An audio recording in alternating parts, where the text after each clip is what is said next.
আসসালামু আলাইকুম ভিউয়ার্স, আজকে আমি আপনাদের সামনে হাজির হয়েছি কাবাবের রেসিপি নিয়ে। চলুন দেখে নেই কাবাব তৈরিতে কি কি উপকরণ লাগে।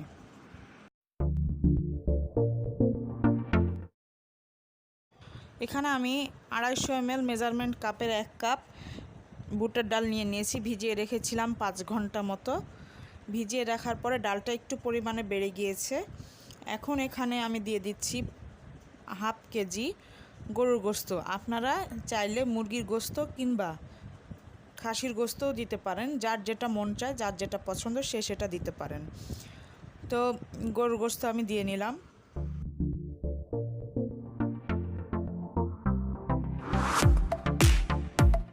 আমি এখানে দিয়ে দিচ্ছি মেজারমেন্ট কাপের 1 কাপ পেঁয়াজ, কুচনো পেঁয়াজ। এরপরে আমি দিব হচ্ছে 1/4 টিস্পুন সাদা গোলমরিচের গুঁড়ো। এবার দিচ্ছি 1/4 টিস্পুন কালো গোলমরিচের গুঁড়ো।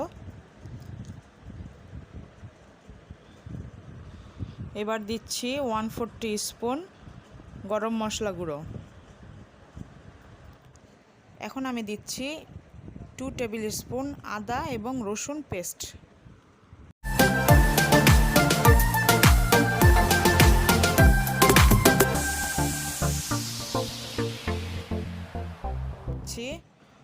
হাফ টিস্পুন টালা জিরা গুঁড়ি এবং দিয়ে নিচ্ছি 1 টিস্পুন লবণ। আমি আরও একটু লবণ এখানে অ্যাড করব। আরেকটু আমি দিয়ে দিচ্ছি 1/4 টিস্পুন লবণ দিয়ে দিলাম। এখন আমি আবার এখানে দিয়ে দিচ্ছি 1/4 টিস্পুন জায়ফল এবং জয়ত্রী গুঁড়ো।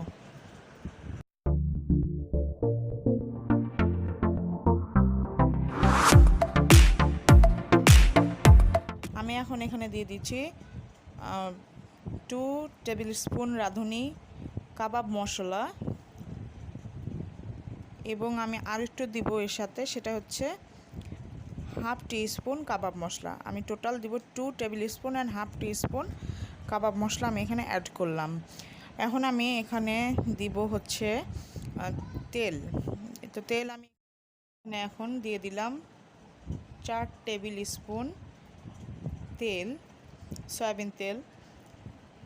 তো 4 টেবিল স্পুন হচ্ছে 60 ml, 4 টেবিল স্পুন তেল দিয়ে দিলাম।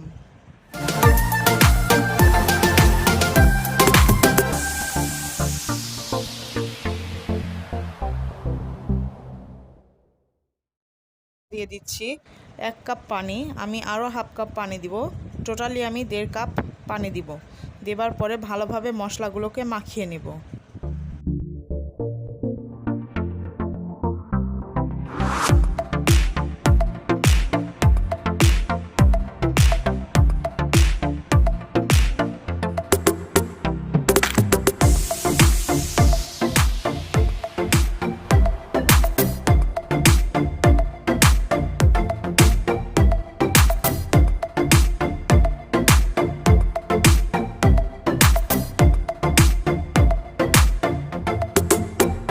হয়ে গিয়েছে। এখন প্রেসার কুকারটি মুখ বন্ধ করে আমরা জালে দিয়ে দেব এবং জালে দেওয়ার পরে 5 থেকে 6টা সিটি আমি এখানে দিয়েছি। দেওয়ার পরে দেখেন সুন্দরভাবে সিদ্ধ হয়ে গিয়েছে।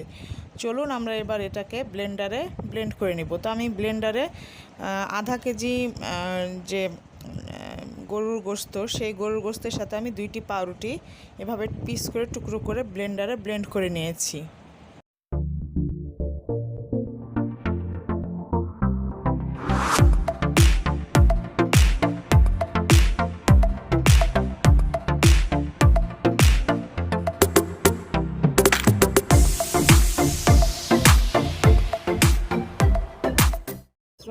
সেটি ব্লেন্ড করা হয়ে গিয়েছে। আমি এবার এখানে একটি ডিম এবং আনুমানিক 2 টেবিল স্পুন লেবুর রস দিয়ে ভালোভাবে মাখিয়ে নেব।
মাখানো শেষ হয়ে গেলে 2 হাতে ভালোভাবে তেল মেখে একটির পর একটি পরিমাণ অনুযায়ী গোল করে আমরা একটি প্লেটে নিয়ে তারপর সেগুলোকে ভাজতে চলে যাব।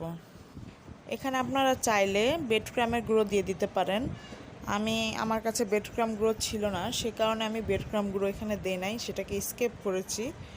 আপনারা এখানে পরিমাণ মতন হাতে নিয়ে তারপরে গোল একটা শেপ দিয়ে আপনারা সবগুলো তৈরি করে নেবেন। এখন আমি প্যানে সবগুলো তেলটা গরম হওয়ার পরে সবগুলো কাবাবগুলোকে দিয়ে ভালোভাবে ভেজে নিব। তো এখানে চুলার আঁচটা কিন্তু মিডিয়ামে আছে, আপনারা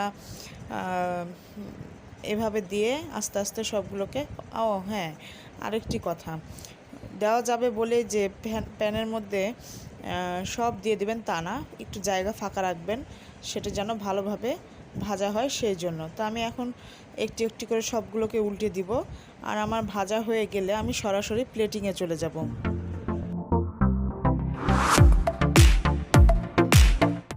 ভিউয়ার্স, আমার রেসিপিটি যদি আপনাদের কাছে ভালো লেগে থাকে তো অবশ্যই একটি লাইক দিবেন, কমেন্ট করবেন এবং আপনার ফ্যামিলি অ্যান্ড ফ্রেন্ডসদের সাথে শেয়ার করবেন। তো আপনারা এটিকে যখন আমরা গোল করে প্লেটে রাখলাম ওই অবস্থা থেকে আপনারা একটি বক্সের মধ্যে নিয়ে, টিফিন বক্সে নিয়ে একটির সাথে আরেকটি যেন গায়ের সাথে না লেগে থাকে এইভাবে দিয়ে ডিপ ফ্রিজে সংরক্ষণ করতে পারেন।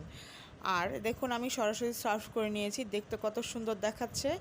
ইনশাল্লাহ আপনারা যদি এভাবে সব কিছু ট্রাই করেন, সবগুলো ইনগ্রিডিয়েন্টস দিয়ে যদি আপনারা ট্রাই করেন তো ইনশাল্লাহ টেস্টের কোনো হেরফের হবে না, আর খেতেও কিন্তু ভিউয়ার্স অনেক টেস্টি হয়েছে। তো আপনারা এভাবে টমেটো সস অথবা chili sauce, green chili sauce যে যার মতন সার্ভ করতে পারেন।